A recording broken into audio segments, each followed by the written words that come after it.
graduated from Goddard in 1969, and about a month after I graduated, we went to see Easy Rider. And I just decided at that point in time I wanted to live my life not knowing where I'm going, not knowing how I'm going to get there, and not worrying about getting back home. I scraped together everything I could for a down payment and went to Radio Shack, and they somehow approved credit for me, and I bought my first computer and started instructing myself on how to program.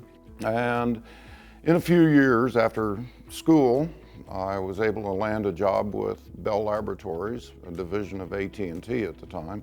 After about a year, AT&T decided to get out of the computer business, so we decided to come back to Wichita at that point in time.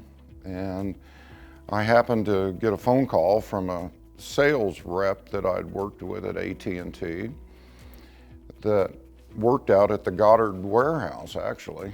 And he had an idea for a company which would provide internet or modem access at that time to state information. I thought, kind of a wild idea, but let's work on it. So we worked on it for a year, developed a network schematic, and I wrote a proposed bill for the state legislature to adopt, and he agreed to put it on the floor along with a Senate co-sponsor, and it passed, much to our surprise. So we won the bid, and we started the company in January 2nd, 1992. We opened our doors, and about 4 months later, we were profitable.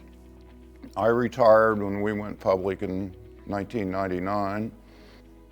I've taken enough out of the world now to be more than comfortable, and I think it comes time as part of realizing the American dream that you're in a position to be able to give back.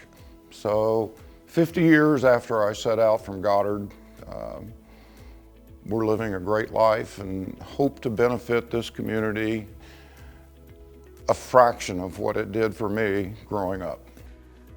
Knowing Chris for the time I have, I would say that probably one of the biggest impacts he's left on the community, besides his philanthropic and his financial generosity, has been, again, his willingness to go in and help. With the potential programs he's designing here at Goddard, with the school system here, is just indicative of a typical Chris. The students, the faculty, the community here in Goddard is thankful to have his presence, to have his support, to have Chris thinking about how to make this place better. And you know, his impact with the programs and what he's been able to do as far as supporting the Goddard Education Foundation, looking ahead to creating a new opportunity that's going to give a couple teachers an international professional development opportunity that doesn't exist anywhere else in the country. Chris has got that kind of foresight to believe in something that nobody else is doing and make it happen. He always is kind of a few steps ahead, and he kind of like shows you this world of thinking ahead and see the future possible consequences of more or less anything. That's the thing about Chris. He's so real. He just speaks to you. Like there's no facade around him. He's like this statue. Chris has personally impacted my life by granting me with a 4-year scholarship in honor of Jim Quick. The scholarship helped me to earn a bachelor's degree in accounting.